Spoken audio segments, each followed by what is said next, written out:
Yo, what's up, man? It's your boy Jay, aka the Straight G, aka Mama. There goes that man again, aka I'm so disrespectful, aka the man by many names. And The Walking Dead's back on TV, so I guess I'm making videos again. You didn't come here to see this beautiful face. You came here to see my review of The Walking Dead.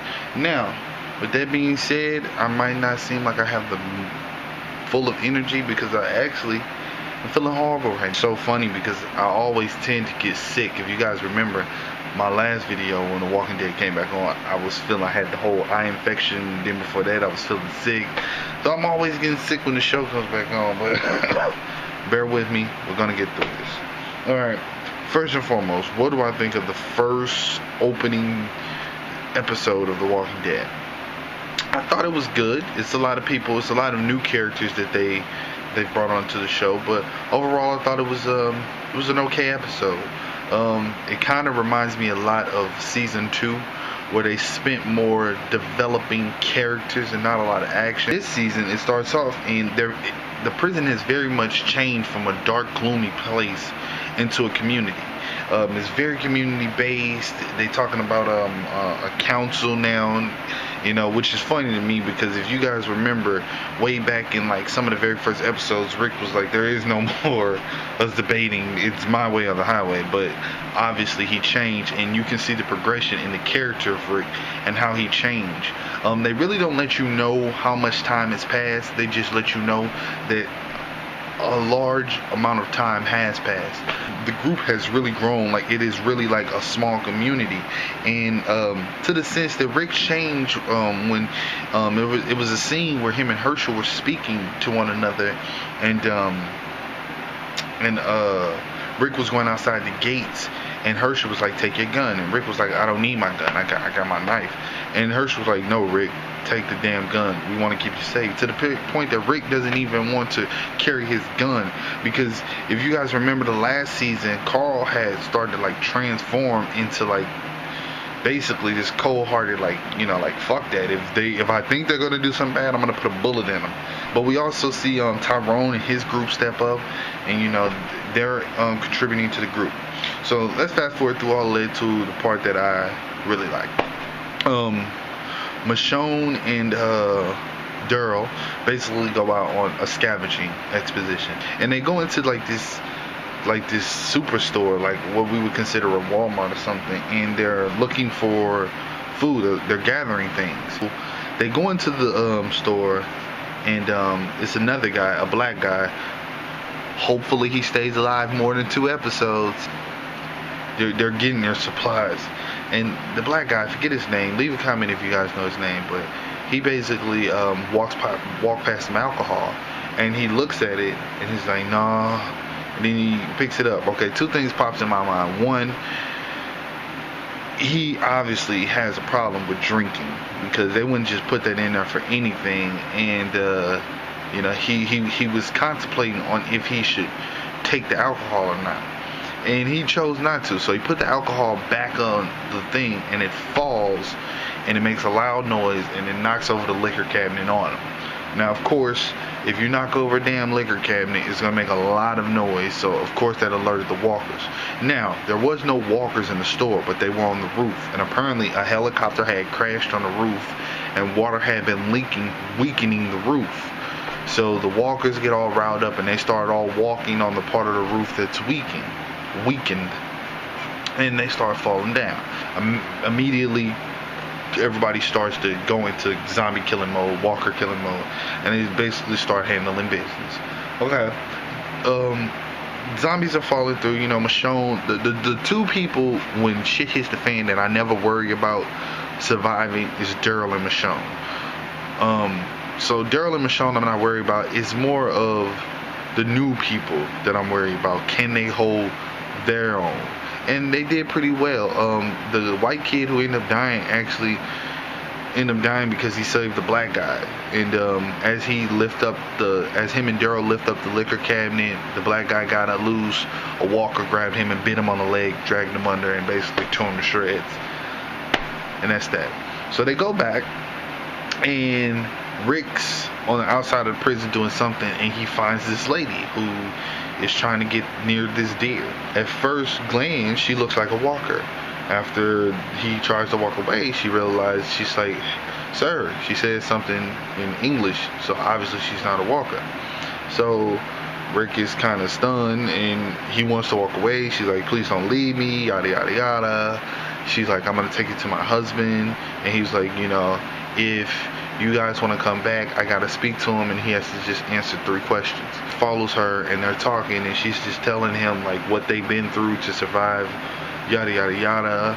Which, I'm sorry, from Jump Street, I was like, this is a setup, Rick. This is a setup. They get back to her camp, and he's like, "Where's your husband?"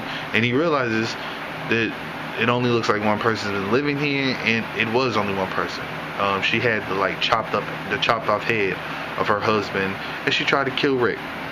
And Rick, Rick is a badass, so he didn't get taken down by her.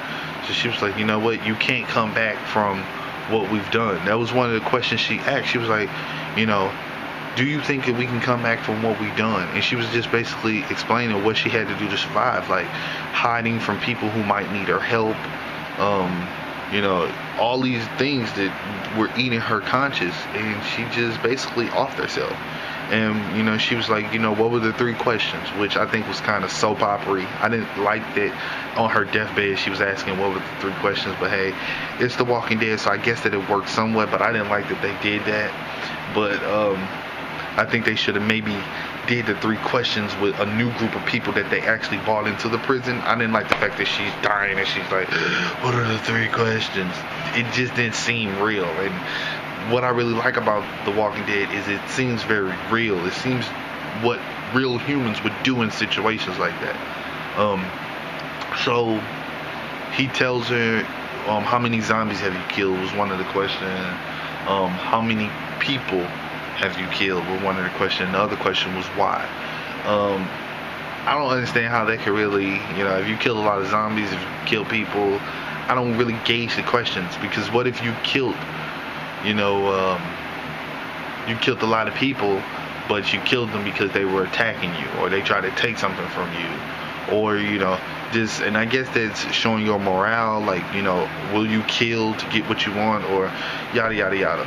So Rick goes back to the prison, and he tells Hershel. We also get a scene from Carl, and there are other kids in the prison now, and Carl basically walks up on them, and they're like naming walkers. He's like, what the hell are you doing? I think that's his exact words. He's like, "They're not people. They eat people. They kill people. Don't name them." And I guess it is kind of like a thing. If you name them, you humanize them. So when the time comes for you to pull the trigger, it's a little harder. And him and the little girl get into it, and they had some nerdy kid, and yada yada yada, and they walked off. So they go to this library where I guess they're learning, and actually they're not learning. They're learning how to knife fight. I guess the council decided that wasn't the good thing to do, and Carl was like, Carl has probably experienced more than any of these kids. Carl had to kill his own mom. Carl is like a certified badass. He looks at life kind of like the way adults look at life. He's very mature in that state, and they're very still children. You got to keep in mind, when they were in Woodbury, they were very sheltered, very protective. Carl wasn't. Carl was on the road killing. He had to develop this killer instinct at a very young age. He didn't have the luxuries that they had. So he went and he found out that they are learning how to kill zombies, and he walks out, and we don't know if that has been that the council said that they shouldn't be learning that, which I think is absolutely stupid. In a zombie apocalypse, I think if you're going to set up curriculum, that should be some of the main curriculum, because let's face it, learning how to read and write and spell and count, that shit goes out the window. You should teach them that, but combat, how to defend yourself, how to do this, how to do that, that should be number 1. Because these kids are going to have to grow up and take the ranks from, Rick now, if this society lasts that long. And I just think it's stupid if the council really did, forbid it. That's asinine. So one of the little nerdy kids was like, "Can I be excused?" because he was feeling sick. So they go to him and he's walking towards the bathroom, and I was like, oh shit, because he's sweating real bad. If you remember way back when, in the very first episodes, one of the things that they said to Rick when he died, he was like, the fever would have killed you by now. That's how he knew he wasn't a walker when Rick first got out the hospital. And when this kid was walking, this kid was leaving like sweat prints of his foot, and I'm like, oh shit, that's like a fever. I'm like, oh shit, he finna turn into a walker. And I be damned, he turned into a walker. He fell down, and that was the end of the episode. He opened his eyes. Everybody on the cell block is asleep, and this kid's a walker inside the cell block. And that was the episode. Now I have questions about the episode. One, what's gonna happen with the kid? That's the immediate threat. That the kid is a walker inside the cell block and everybody's asleep. I don't know if they have a personal guard or what. Two, what's gonna happen with Daryl and Maggie's little sister? I forget her name. Are they setting up a relationship there possibly? I think she's around in the show around 18, 17. So, you know, and three, I believe that the shit's about to hit the fan, because the kid who died, how did he become infected? They're in this gated community. It didn't look like he had any scratches on him. Didn't like, unless he ate something. So how did he become infected? I think that's a mystery. It could be that, you know, the food that they're eating is contaminated. It could be a variety of things. In the episode, he also spit up in their water supply from the shower. So, you know, I don't know. So it's a lot of there's a lot of questions, and definitely can't wait for next Sunday to see what the hell's going on. And glad to be back on YouTube. You guys leave a comment. You definitely tell me what you guys think, man.